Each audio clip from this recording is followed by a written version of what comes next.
Iran തലസ്ഥാനമായ ടെഹ്റാനിൽ നിന്നും എല്ലാ ജനങ്ങളും ഉടൻ ഒഴിഞ്ഞ് ജീവൻ രക്ഷിക്കണമെന്ന് അമേരിക്കൻ പ്രസിഡന്റ് ഡൊണാൾഡ് ട്രംപിന്റെ മുന്നറിയിപ്പ്. ടെഹ്റാന്റെ വലിയൊരു ഭാഗത്തെ താമസക്കാർക്ക് ഇസ്രായേൽ ഒഴിപ്പിക്കൽ ഉത്തരവ് പുറപ്പെടുവിച്ചതിന് മണിക്കൂറുകൾക്ക് ശേഷമാണ് ഇറാൻ തലസ്ഥാനത്ത് നിന്നും ജനങ്ങളുടൻ രക്ഷപ്പെടാൻ അമേരിക്കയുടെ മുന്നറിയിപ്പ് വന്നിരിക്കുന്നത്. ട്രംപ് പറയുന്നത് ഇങ്ങനെ: ഇറാൻ മണ്ടത്തരങ്ങൾ ചെയ്തു കൂട്ടുന്നു.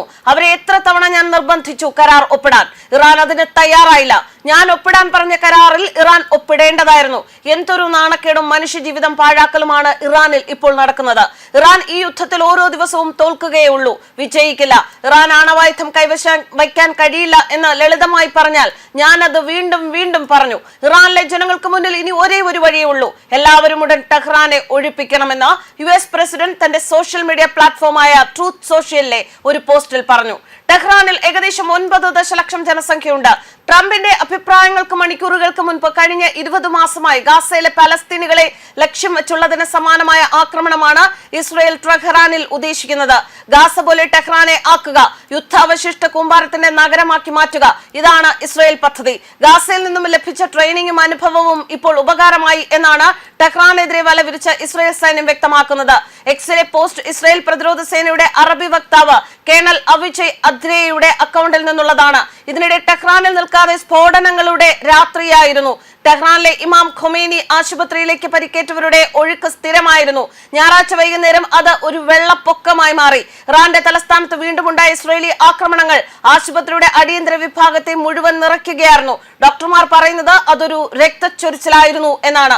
ദുഃഖിതരായ കുടുംബാംഗങ്ങളുടെ നിലവിളികൾ മാത്രമാണെന്നും എന്നാണ്. മരിച്ചവർ 1000 കടക്കുമെന്നും 5000-ഓളം പരിക്കേറ്റവർ ഉണ്ടാകുമെന്നും ഇറാനിൽ നിന്നും അനൌദ്യോഗിക റിപ്പോർട്ടുകൾ.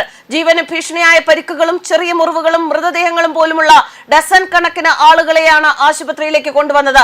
ആശുപത്രിയിലെ അടിയന്തര വിഭാഗത്തിലെ ഒരു ഡോക്ടർ പറഞ്ഞതായി ദ ഗാർഡിയൻ പത്രം റിപ്പോർട്ട് ചെയ്തത് അങ്ങനെയാണ്. വ്യോമ പ്രതിരോധം, ആണവ കേന്ദ്രങ്ങൾ, സൈനിക കമാൻഡ് ശൃംഖല എന്നിവയ്ക്കെതിരായ ആക്രമണങ്ങളുമായി ആരംഭിച്ച ഇറാനെതിരായ ഇസ്രായേലി പ്രചാരണത്തിന്റെ വികസിച്ചുകൊണ്ടിരിക്കുന്ന സ്വഭാവത്തിന്റെ മറ്റൊരു സൂചനയാണിത്.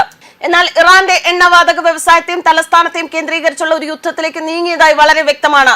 യുദ്ധത്തിൽ ഇസ്രായേലിനൊപ്പം നാറ്റോ സഖ്യത്തിന്റെ പിന്തുണയും അമേരിക്കയുടെ എല്ലാ സഹായവും ഉള്ളപ്പോൾ ഇറാൻ ഒറ്റയ്ക്കാണ്. ഇറാനെ സഹായിക്കാൻ പാകിസ്ഥാൻ തുനിഞ്ഞിറങ്ങി എങ്കിലും പണി പാളുമെന്ന് കണ്ടപ്പോൾ പാകിസ്ഥാൻ പിന്മാറി, തുർക്കിയും പിന്മാറി. ഇറാന്റെ ആയുധ പങ്കാളി റഷ്യയും ഇറാന് കൂട്ടിനില്ല.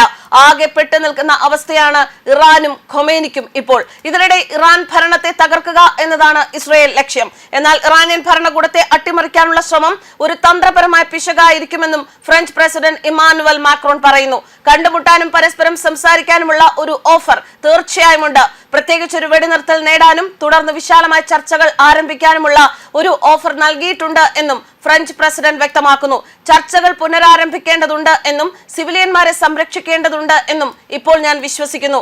US ഒരു വെടിനിർത്തൽ കണ്ടെത്തുമെന്ന് ഉറപ്പു നൽകിയതിനാൽ അവർക്ക് ഇസ്രായേലിൽ സമ്മർദ്ദം ചെലുത്താൻ കഴിയും എന്നതിനാൽ കാര്യങ്ങൾ മാറിയേക്കാം എന്നും അദ്ദേഹം കൂട്ടിച്ചേർത്തു. ഇതിനിടെ വെടിനിർത്താൻ യൂറോപ്യൻ രാജ്യങ്ങളെ ഇറാൻ വിളിച്ച് ആവശ്യപ്പെട്ടിരിക്കുകയാണ്. അമേരിക്കയെ ചർച്ചയിലേക്ക് കൊണ്ടുവന്ന് വെടിനിർത്തണം എന്നാണ് ഇപ്പോൾ ഇറാന്റെ ആവശ്യം. ന്യൂസ് ഡെസ്ക് കർമ്മ ന്യൂസ്.